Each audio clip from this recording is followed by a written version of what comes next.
Hello everyone, this is zero chemistry. I hope आप लोग बढ़िया होंगे। तो आप लोगों की तैयारी बढ़िया चल रही होगी। बहुत कम दिन बचे हुए एग्ज़ाम में। तो चलिए आज एक नया टॉपिक करते हैं, धातु एवं अधातु। इससे रिलेटेड हम कुछ एमसीक्यू क्वेश्चन आज डिस्कस करने वाले हैं।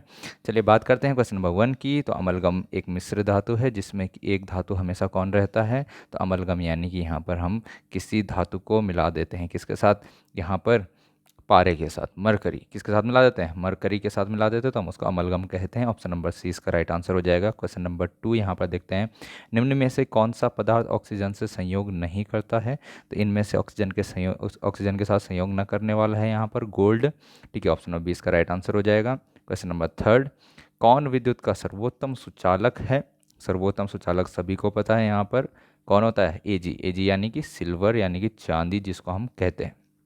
4 यहाँ पर देखते हैं, बॉक्साइड निम्नलिखित में से किस धातु का मुख्य अयस्क है? तो बॉक्साइड यहाँ पर अयस्क होता है एल्यूमिनियम का। क्वेश्चन नंबर 5, निम्नलिखित में कौन उपधातु है? तो उपधातु की बात यहाँ पर हो रही है। तो उपधातु यहाँ पर है Sb। ठीक है, यहाँ पर कौन है उपधातु? Sb यहाँ पर उपधातु है। इसको क्या कहा जाता है? इसको एंटीमनी कहा जाता है। क्या कहा जाता है? एंटीमनी कहा जाता है। वैसे इसमें आपको इतना डीप जाना नहीं है, ज़्यादा इसमें आगे आपके पास एलिमेंट्स, इतने एलिमेंट्स आपको नहीं पढ़ने हैं। ठीक है, नेक्स्ट क्वेश्चन देखते हैं, शुद्ध सोना कितने कैरेट का होता है? ठीक है, तो ध्यान रखेंगे 24 कैरेट। कितने कैरेट का होता है? 24 कैरेट का होता है। पीतल है, इनमें से पीतल धातु, अधातु, उपधातु क्या होता है? पीतल। पीतल एक मिश्र धातु है।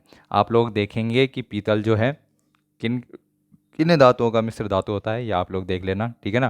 क्वेश्चन नंबर 8 देखते हैं, यहाँ पर निम्नलिखित में से किसे चाकू से काटा जा सकता है? तो यहाँ पर चाकू से काटा जा सकता है किसको? तो ऑप्शन नंबर ए आपके पास राइट आंसर हो जाएगा।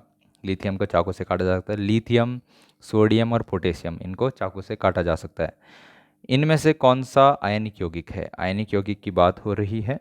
ठीक है, तो यहाँ पर ए वाला संयोजी यौगिक है, ये भी सहसंयोजी यौगिक है, ये भी सहसंयोजी यौगिक है, बट CaCl2 एक आयनिक यौगिक होता है। ठीक है, क्वेश्चन नंबर 10 देखते हैं, निम्न में से कौन अधातु है? तो अधातु की बात करें, ये धातु है आयरन, ये एल्यूमिनियम, ये आपके पास गोल्ड है, और यहाँ पर ये कार्बन है। तो कार्बन एक अधातु होता है। क्वेश्चन नंबर 11 देखते हैं, सक्रियता श्रेणी में हाइड्रोजन के ऊपर के धातु, सक्रियता श्रेणी में जो हाइड्रोजन के ऊपर के धातु होते हैं वो क्या करते हैं? अम्लों से अभिक्रिया कर हाइड्रोजन गैस बनाते हैं। क्या करते हैं? अम्लों से अभिक्रिया करके हाइड्रोजन गैस बनाते हैं। ध्यान रखेंगे इस बात को। क्वेश्चन नंबर 12 देखते हैं, उच्च विद्युत धनात्मकता के कारण धातु के परमाणु बनाते हैं। ठीक है, उच्च विद्युत धनात्मक के कारण क्या होते हैं? धातु के परमाणु क्या बनाते हैं? यहाँ पर धनायन बनाते हैं। क्या बनाते हैं? धनायन। धनायन यानी कि पॉजिटिव चार्ज वाले जो आयंस होते हैं। क्वेश्चन नंबर 13 देखते हैं, धातु के ऑक्साइड कैसे होते हैं? तो धातु के ऑक्साइड क्षारकीय होते हैं, यहाँ पर बेसिक होते हैं। ये इंपॉर्टेंट क्वेश्चन है आपके लिए। क्वेश्चन नंबर 14, अयस्क से चुंबकीय अशुद्धियों को दूर करने के लिए किस विधि का प्रयोग किया जाता है? तो यहाँ पर अयस्क से चुंबकीय अशुद्धियों को हटाने के लिए क्या करोगे? चुंबकीय पृथक्करण विधि का प्रयोग करोगे। सल्फाइड अयस्कों का सांद्रण किया जाता है। बात यहाँ पर क्या है? सल्फाइड अयस्कों का सांद्रण किया जाता है। कैसे किया जाता है? तो फेन प्लवन द्वारा किया जाता है। किससे किया जाता है? फेन प्लवन द्वारा किया जाता है, मेथड से। ठीक है, इनको अलग करने की विधियाँ हैं यहाँ पर, तो ये आप चीज़ें देख लेंगे। क्वेश्चन नंबर 16 देखते हैं, निम्नलिखित में से कौन एल्यूमिनियम का मिश्र धातु है? तो एल्यूमिनियम का यहाँ पर से जो मिश्र धातु है वो है मैग्नीशियम। क्या है? मैग्नीशियम। ये इतना आपके पास नहीं। आपको किसका ध्यान रखना है? पीतल का ध्यान रखना है, और कांसा। पीतल को क्या कहते हैं भाई? कांसे को तो ब्रॉन्ज कहते हैं। ठीक है, इसको कहते हैं ब्रास, इसको ब्रास कहते हैं। तो इनके ये किसके यहाँ पर, ये हमारे पास मिश्र धातु होते हैं। तो यहाँ पर आप लोगों को इनके कौन कौन से धातुओं के मिश्र धातु हैं ये आप लोग देख लेना। ठीक है, क्वेश्चन नंबर 17 देखते हैं, कॉपर का निष्कर्षण मुख्यतः किस अयस्क से किया जाता है? तो कॉपर का यहाँ पर जो निष्कर्षण किया जाता है वो कॉपर पाइराइड्स, ऑप्शन नंबर बी यहाँ पर इसका राइट आंसर हो जाएगा, इससे किया जाता है। क्वेश्चन नंबर 7, किसी अधातु के परमाणु के बाह्यतम सेल में इलेक्ट्रॉनों की संख्या होती है? किसकी बात हो रही है यहाँ पर? अधातु की। अधातु के परमाणुओं के बाह्यतम सेल में इलेक्ट्रॉनों की संख्या होती है। अब ये जो क्वेश्चन है आपके पास, ये क्वेश्चन आपका आउट ऑफ सिलेबस रहेगा, इतना आप लोगों को डीप नहीं पढ़ना है। ठीक है, इसको रहने देंगे। क्वेश्चन नंबर 18 पे चलते हैं, साधारण गंधक किस आणविक रूप में पाया जाता है? यहाँ पर सल्फर की बात हो रही है, तो सल्फर किस रूप में पाया जाता है? तो साधारण गंधक S8 के रूप में पाया जाता है। कैसे पाया जाता है? S8 के रूप में पाया जाता है। फॉस्फोरस का आणविक सूत्र क्या होता है? फॉस्फोरस का आणविक सूत्र आपके पास P4 होता है। आपसे परमाणुकता पूछी जा सकती है, एटोमिसिटी। ये जो सल्फर होता है वो कैसे मिलता है? तो S8 के फॉर्म में, इसकी परमाणुकता 8 है। यहाँ पर फॉस्फोरस की परमाणुकता 4 होती है। तो ये आपके पास दूसरे टाइप के क्वेश्चन बन सकते हैं। क्वेश्चन नंबर 20 देखते हैं। सोना निम्नलिखित में से किस द्रव में घुल जाता है? तो यहाँ पर ध्यान रखेंगे, सोना यहाँ पर घुल जाता है अम्लराज में। किस में घुल जाता है? अम्लराज में घुल जाता है। ठीक है, एक्वारेजिया जिसको हम कहते हैं। ठीक है, तो उसमें घुल जाता है।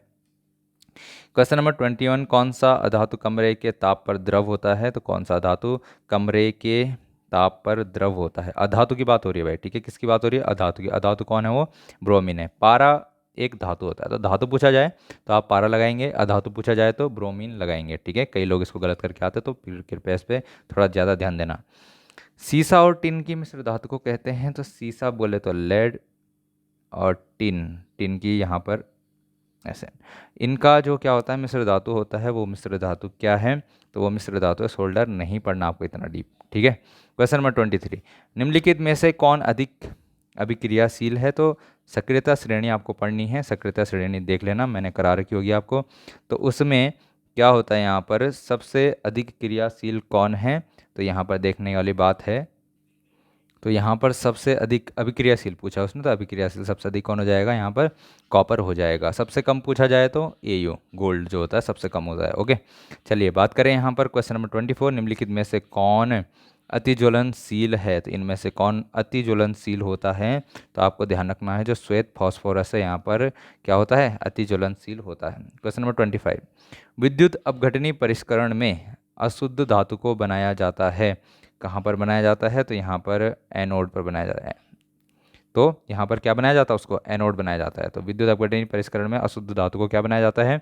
एनोड बनाया जाता है। बात आप लोग ध्यान रखेंगे। क्वेश्चन नंबर 26 की बात करें, निम्नलिखित में से कौन सबसे अधिक अभिक्रियाशील धातु है? तो सबसे अधिक अभिक्रियाशील धातु कौन सा है? तो आप लोगों को यहाँ पर ध्यान में रखना है, पोटेशियम है। इनमें से कौन है? पोटेशियम सबसे अधिक अभिक्रियाशील धातु है। चलो, वल्कनाइजेशन की प्रक्रिया में प्राकृतिक रबर के साथ निम्नलिखित में से क्या मिलाया जाता है? तो प्राकृतिक रबर के साथ क्या मिलाया जाता है? साधारण गंधक मिलाया जाता है। ठीक है, रहने देंगे इसको, आउट ऑफ सिलेबस है। क्वेश्चन नंबर 28, 1 ग्राम सोना से कितना लंबा तार बनाया जा सकता है? ये बात आप लोगों को ध्यान में रखनी है। तो 1 ग्राम सोने से लगभग 2 किलोमीटर लंबी तार बनाई जा सकती है। कितनी लंबी तार? कितनी लंबी तार? 2 किलोमीटर लंबी तार बनाई जा सकती है। कौन सी प्रॉपर्टी होती है ये? इसको कहते हैं हम तन्यता, डक्टिलिटी। ठीक है, तो तन्यता की प्रॉपर्टी जो पाई जाती है मेटल्स में। क्वेश्चन नंबर 29, कमरे के ताप पर मरकरी धातु किस अवस्था में पाई जाती है? तो द्रव अवस्था में पाई जाती है। क्वेश्चन नंबर 30, आपके पास व्यावसायिक स्तर पर एल्यूमिनियम धातु का निष्कर्षण किस अयस्क से किया जाता है? तो यहाँ पर आपके पास है बॉक्साइट। किससे किया जाता है? बॉक्साइट। और ये बॉक्साइट का आपके पास फॉर्मूला है। क्वेश्चन नंबर 3, लोहे के निष्कर्षण में चूना पत्थर कैल्शियम सिलिकेट एक यौगिक बनाता है। ठीक है, वह यौगिक क्या कहलाता है? तो वह यौगिक कहलाता है धातुमल। क्या कहलाता है? धातुमल कहलाता है। क्वेश्चन नंबर 32, किसी तत्व के गुणधर्म का 2 या 2 से अधिक विभिन्न रूपों में प्रस्तुतिकरण तत्व की क्या कहलाती है? तो आपको ध्यान रखना है, अपरूपता कहलाती है।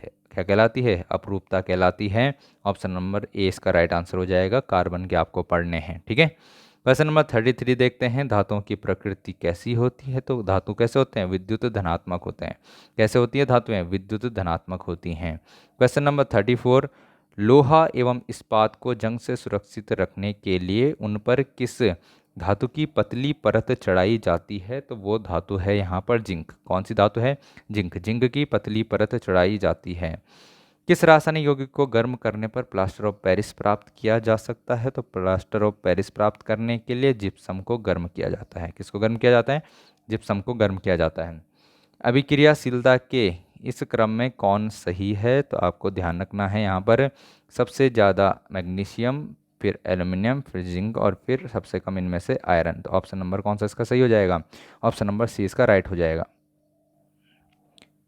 तो इसमें आप लोग सक्रियता श्रेणी देख लेना भाई। ठीक है ना, कुछ है उसमें 8-10 12 के करीब क्या होंगे उसमें एलिमेंट्स होंगे, उनको आपको याद रखना है। एक क्वेश्चन वहाँ से जरूर आपके पास आने वाला है पेपर में। क्वेश्चन नंबर 37 देखते हैं, एक्वारेजिया किस अनुपात में सांद्र हाइड्रोक्लोरिक अम्ल एवं सांद्र नाइट्रिक अम्ल का ताज़ा मिश्रण होता है? ठीक है, तो यहाँ पर आपके पास 3:1 में होता है। क्या होता है? 3:1 में, यानी कि concentrated HCl plus concentrated HNO3। यहाँ पर सांद्र HCl और सांद्र HNO3 किस रेशियो में होता है? 3:1 में होता है।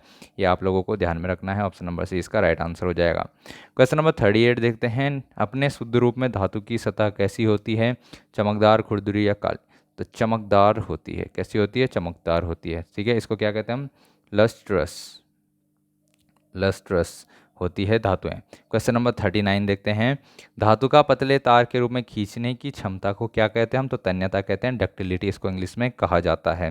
क्वेश्चन नंबर 40 देखते हैं, कुछ धातुओं को पीटकर पतली चादर बनाया जा सकता है, इस गुणधर्म को क्या कहते हैं? तो आघात वर्ध्यता कहते हैं। क्या कहते हैं? आघात वर्ध्यता कहते हैं। ठीक है, यहाँ पर इसको मेलिएबिलिटी कहते हैं। क्वेश्चन नंबर 41, जो धातुएं कठोर सतह से टकराने पर आवाज़ उत्पन्न करती हैं उन्हें क्या कहते हैं? तो उनको कहते हैं ध्वनिक।